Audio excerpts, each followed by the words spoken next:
Ni hao les amis, aujourd'hui 116e jour de l'aventure éveil à Lim Bian. Oui, Lim Bian les amis, je ne connaissais pas l'existence de cette ville il y a encore 2 jours. Qu'est-ce que je suis venu faire ici? En fait je suis arrivé hier matin et je quitte Lim Bian ce matin. En fait hier je n'ai pas filmé et je voulais donc me rapprocher de Kaohsiung quand j'étais encore à Xishang où j'ai fait cette jolie balade dans la vallée là au milieu des rizières. Je voulais donc venir ici à Kaohsiung, mais c'est encore cette histoire de 4 jours de congé où tout est plein, où il n'y a plus d'hébergement de disponible, ou en tout cas ce qui reste c'est vraiment très cher. Donc j'ai trouvé cette petite localité, j'ai dormi dans un bed and breakfast. Donc je suis arrivé hier matin ici, bon j'ai passé une partie de la journée à faire un peu de montage. Je me suis baladé vite fait, mais vraiment vite fait. J'ai trouvé un très bon restaurant où j'ai déjeuner et dîner. Et puis ce matin on va pouvoir donc prendre la direction de Kaohsiung. Je suis juste à côté de la gare ferroviaire. Normalement c'est assez rapide puisque nous sommes seulement à 40 km du centre de Kaohsiung. En 40-45 minutes nous devrions être arrivés à Kaohsiung. C'est la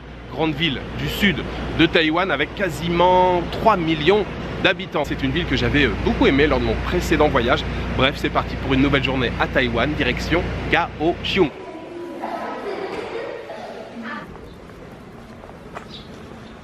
Je suis sur le quai de la gare, le train arrive dans seulement 4 minutes et j'avais envie, oui je suis un fou, j'avais envie de faire une dégustation là comme ça vite fait. Je traîne cette canette dans mon sac depuis maintenant quasiment 5 jours. Oui je l'ai acheté, j'étais à Taitung et il s'agit d'une soupe aux cacahuètes. Enfin c'est écrit peanuts with soup, donc cacahuètes avec de la soupe. Franchement j'ai vu ce truc là, je me suis dit mais qu'est-ce que c'est que ça? J'avais très envie de goûter, on va y goûter maintenant. Il me reste maintenant exactement 3 minutes pour faire cette dégustation. Alors déjà ça se décapsule comme une boîte de conserve. Heureusement j'ai repéré une poubelle juste à côté parce que je vous ne garantis rien sur le résultat, sur le goût de cette soupe.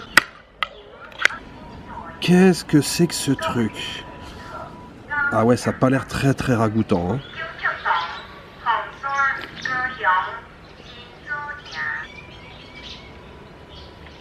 En fait c'est sucré. Eh bien vous savez quoi? Finalement c'est pas mauvais du tout. Alors j'allais dire la soupe, c'est pas vraiment une soupe parce que c'est quand même assez clair, assez léger. On va dire le jus à côté là c'est sucré, c'est pas mal en fait. Peanuts with soup, ou cacahuète avec un jus de je sais pas quoi, c'est pas si mal que ça, je valide.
Bienvenue à Kaohsiung les amis. Oui, ça y est, je suis arrivé après un trajet en train de 3/4 d'heure, 1 heure. Je suis arrivé à la grande gare ferroviaire de Kaohsiung où j'ai déposé mon sac en consigne puisque l'enregistrement de la chambre comme d'habitude c'est à 15 h. Je suis très heureux d'être de retour ici à Kaohsiung, j'en garde un très bon souvenir. Alors je ne sais plus si je l'ai précisé ce matin, Kaohsiung c'est la 3e ville de Taïwan par sa population. Elle a été à la 2e place pendant très longtemps et puis elle s'est fait devancer il y a quelques années par la ville de Taichung. Et cette ville a beaucoup changé, en tout cas l'image de cette ville a beaucoup changé lors des 20 dernières années. C'était une volonté du maire et de son équipe à la fin des années 90 et au début des années 2000 de changer un petit peu l'image de cette ville. La ville de Kaohsiung a été longtemps associée à l'industrie, notamment l'industrie lourde. Et puis ils ont voulu attirer davantage de touristes. Donc il y a beaucoup de choses qui ont été faites ici dans cette ville de Kaohsiung, beaucoup de travaux qui ont été réalisés. Et c'est vrai qu'aujourd'hui Kaohsiung c'est une ville très agréable à découvrir et j'imagine aussi très agréable à vivre. Il y a de nombreux centres culturels, de nombreux centres artistiques, il y a beaucoup de parcs, d'espaces verts, il y a de nombreuses pistes cyclables qui ont été mises en place, il y a beaucoup d'expositions, il y a beaucoup de festivals, il y a beaucoup de concerts et puis il y a bien sûr le port de Kaohsiung qui est le plus grand port du pays, toute une partie de l'ancien port, les anciens entrepôts qui ont été réaménagés avec des centres culturels, des creative arts comme on retrouve dans beaucoup de villes ici à Taïwan. Mais c'est vrai que cette ville de Kaohsiung, elle a beaucoup à offrir et je suis ravi d'être de retour ici. Je suis maintenant au Lotus Pond, à l'étang du Lotus, au lac du Lotus. C'est un endroit que j'aime beaucoup, j'étais venu aussi il y a 4 ans. Alors que vous veniez en semaine ou le week-end, c'est toujours très fréquenté, c'est toujours très animé ici. Et en fait ça se comprend parce que c'est super sympa. C'est un grand étang avec un temple, il y a des pagodes, il y a une grande statue. On a bien sûr les 2 pagodes jumelles, c'est moi qui les appelle les pagodes jumelles. Ce sont 2 pagodes qui sont l'une à côté de l'autre, la pagode du tigre et du dragon. C'est vraiment l'un des endroits les plus photographiés ici à Kaohsiung et il faut vraiment découvrir ces 2 pagodes. Si vous avez la chance de venir à Kaohsiung, venez faire un petit tour ici.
Ni hao.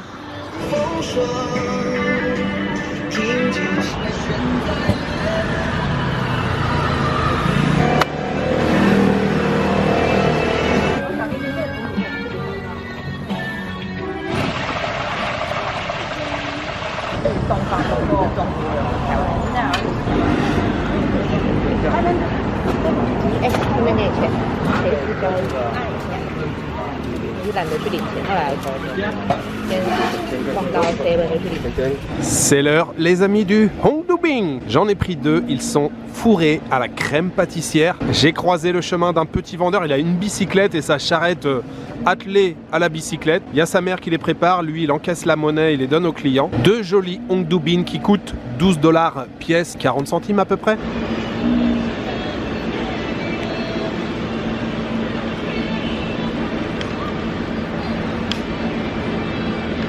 Ça, c'est une valeur sûre. Si vous venez à Taïwan, que vous ne connaissez pas ce petit gâteau Ongdu Bing, n'hésitez pas, prenez-en. En plus, il y a plein de variantes. Anko, pâte de haricots rouges, bien sûr, crème pâtissière. Parfois, ça peut être matcha, ça peut être beurre de cacahuète.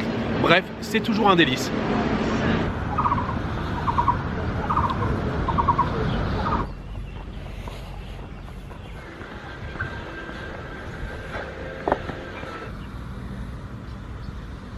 C'est l'heure de la petite minute histoire. Vous le voyez, je suis devant une très jolie porte et une très jolie muraille également. Ce sont les derniers vestiges d'une vieille ville, la ville de Fengshan. Cette ville de Fengshan, ça a été la première ville fortifiée ici à Taïwan. Alors le premier mur qui avait été construit, c'était sous l'époque de la dynastie Qing et c'était en 1722. C'était un mur de construction assez basique, fait avec de la boue. La structure que vous voyez actuellement juste derrière, elle date de 1826 et là c'est une structure quand même plus massive, faite avec des pierres et du mortier. Et c'est assez surprenant de voir cette partie de muraille et cette jolie porte parce que c'est quand même plutôt en bon état, même si j'imagine que certaines parties ont dû être restaurées.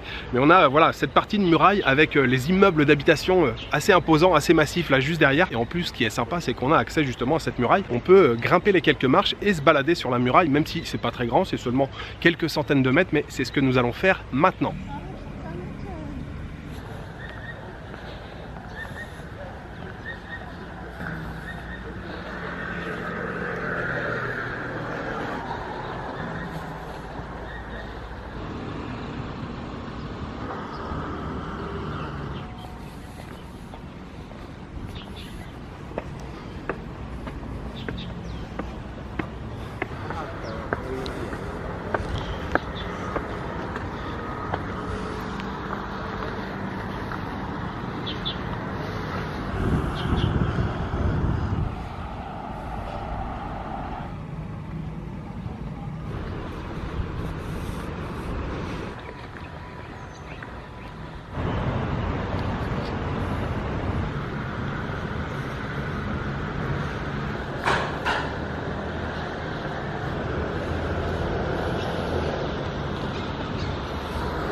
Je suis à Guomao Community, je voulais absolument revenir dans ce quartier, j'avais beaucoup aimé mon passage lors du précédent voyage. Ce quartier qui a été construit dans les années 60 est intéressant pour deux raisons. D'abord pour l'architecture, il s'agit de 13 immeubles d'habitation dont certains sont incurvés. Ce sont d'ailleurs les deux plus grands là qui sont vraiment très incurvés avec un parc au milieu. On a des jeux pour les enfants, on a aussi beaucoup de bancs où la population locale se mélange un peu avec les touristes. Et c'est vrai que l'architecture est vraiment très intéressante. Je me suis mis au milieu tout à l'heure et j'ai fait des photos comme ça avec mon téléphone portable qui lui a un grand angle pour se rendre compte de la perspective du lieu. Et c'est vrai que quand on est au milieu et qu'on lève la tête, ça forme quasiment un cercle au-dessus de votre tête. Et puis la deuxième raison pour laquelle c'est intéressant, c'est que ces immeubles ont été construits pour héberger des soldats de l'armée nationaliste qui sont venus donc de Chine continentale et qui sont venus s'implanter ici. Et c'est vrai que cette communauté, elle a très peu bougé et on peut retrouver apparemment ici le vrai goût des xiaolongbao de Shanghai par exemple ou des spécialités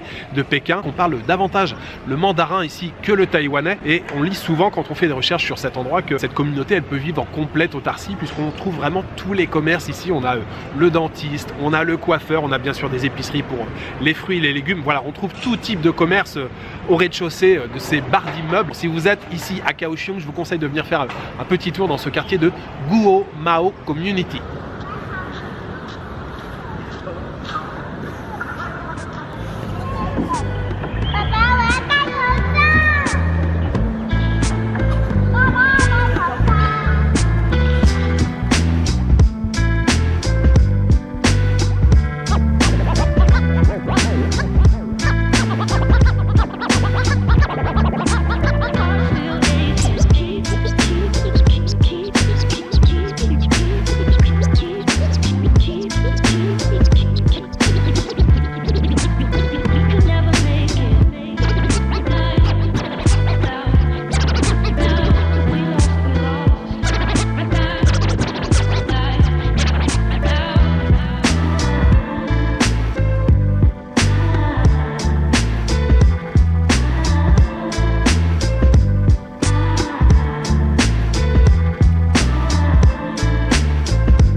Where are you come from?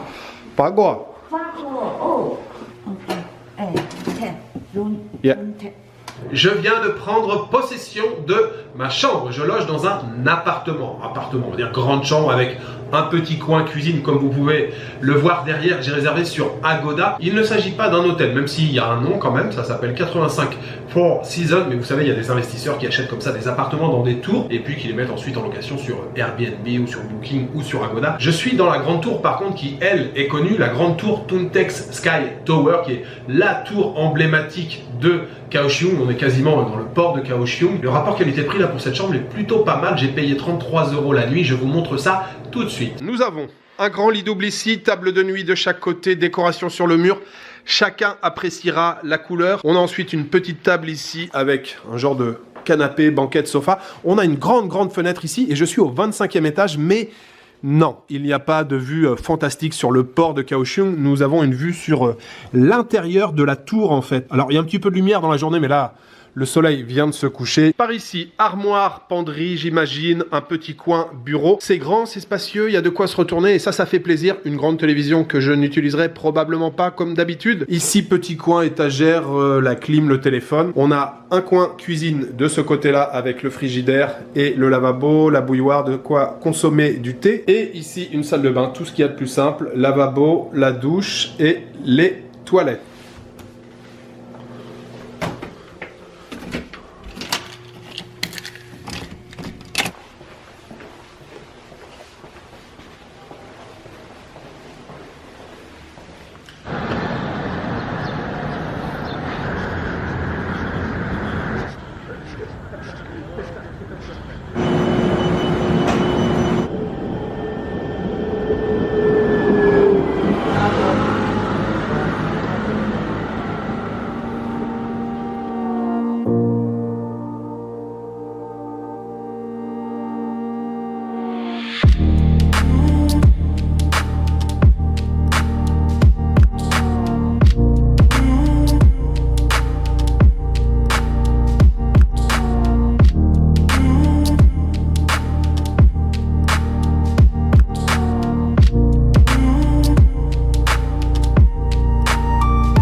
Petit night market des familles, bien sûr, pour terminer cette journée, mais surtout, regardez ce qu'il y a dans cette assiette, le fameux tofu puant. C'est l'un des plats emblématiques de la cuisine taïwanaise. J'en ai déjà mangé en fait il y a quelques jours, mais je ne voulais pas présenter en vidéo. On en trouve sur tous les night markets. Vous pouvez fermer les yeux, marcher et vous allez facilement deviner grâce à l'odeur que vous avez un stand de tofu puant juste à côté de vous. C'est vrai que l'odeur est assez prenante, mais pour moi franchement le tofu puant c'est plutôt soft. Et puis je viens quand même du pays des fromages qui puent. Ce tofu puant il est obtenu en faisant fermenter justement le tofu. Le tofu sec est plongé dans une saumure et dans cette saumure il y a des herbes qui ont mariné, qui ont macéré pendant vraiment très longtemps. Plus il est immergé, plus il va absorber en fait cette saumure et plus il fermente, plus il pue évidemment. Je confirme, effectivement ça pue vraiment pas mal. Mais en fait moi c'est une odeur que j'aime beaucoup. Eh bien écoutez, je vais vous dire une chose les amis, je pense que c'est le meilleur tofu puant que j'ai jamais mangé. Vraiment très très bon. C'est frit quand même avant d'être servi. On a sur le tour une peau là assez croustillante et puis l'intérieur c'est spongieux en fait, c'est tout mou. Saupoudré aussi d'un petit mélange de sel là qui est vraiment pas mal avec le chou mariné servi à côté, c'est vraiment excellent. Vous venez ici là à Taïwan, surtout ne passez pas à côté, faites-vous un petit marché de nuit, fiez-vous à l'odeur, passez devant les stands. Dès que vous sentez un petit truc un peu fort, arrêtez-vous et là vous aurez trouvé le stinky tofu ou le tofu puant.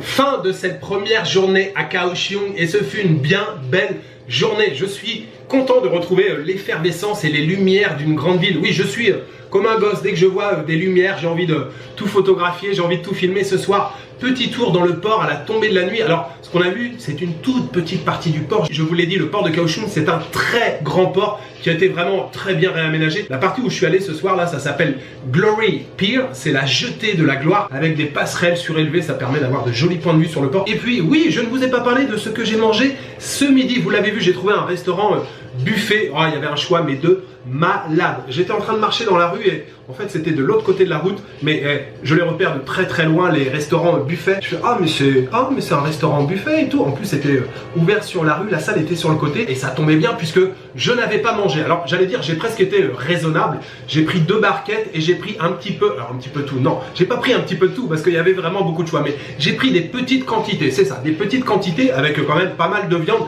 J'ai payé au total pour ces 2 barquettes $150, ça fait dans les 4,60 €. C'était vraiment très bon, il y avait une saucisse, il y avait des morceaux de poulet frits, moitié caramélisés, il y avait vraiment beaucoup de choses. Je suis tombé aussi sur un petit stand de jus de canne à sucre, ça fait plaisir de retrouver le goût du jus de canne. Et puis ce soir, petit night market des familles, ce tofu puant ce soir, c'est officiel, c'est le meilleur que je n'ai jamais mangé. J'ai payé $80 pour cette assiette. $80 ça fait dans les 2,40 € à peu près, c'était vraiment très très bien. J'étais sur le point de rentrer, je me suis dit oh Jules c'est bien, t'as été raisonnable, t'as mangé qu'une assiette et tout. Et à la base en fait sur ce night market, ce que je voulais c'était manger des dumplings, manger des raviolis, ça fait longtemps que j'en ai pas mangé. Et dans l'allée principale, j'en ai pas vu. Et juste à la sortie du night market, qu'est-ce que je vois? Un stand qui vend, alors c'est un restaurant mais le monsieur était à l'extérieur sur un petit stand pour faire cuire à la vapeur ses raviolis. Donc je me suis pris un panier, je sais plus combien il y avait de raviolis dans le panier. La peau était très fine, la farce à l'intérieur, oh, c'était super bon. J'ai croqué, j'ai regardé un petit peu, il y avait pas mal de petites herbes et tout, viande de porc, mais oh, c'était vraiment bon. J'ai payé 65 pour le panier, 65 ça fait dans les... Je crois que ça fait juste 2 €, c'est ça. Sur le chemin du retour, je me suis pris un bubble tea, vraiment cool en plus parce que là on pouvait choisir la taille des boules. Je préfère les petites boules dans les thés aux perles. J'ai pu aussi choisir la quantité de glace, la quantité de sucre, très bien. J'ai payé 45 $, ça fait dans les 1,40 €. Tout ce que j'ai mangé aujourd'hui, et je pense particulièrement au tofu et aux raviolis là de ce soir. J'aimerais dédier le tout aux tipeurs et j'aimerais remercier aujourd'hui Anna, Kim, Paul Santella, Aurélie et John Madridista. Merci beaucoup à vous quatre pour votre soutien. Voilà, il me reste juste à vous souhaiter une bonne soirée, une bonne nuit ou une bonne après-midi. Je vous donne rendez-vous demain pour une nouvelle journée à Kaohsiung. Ciao, good night.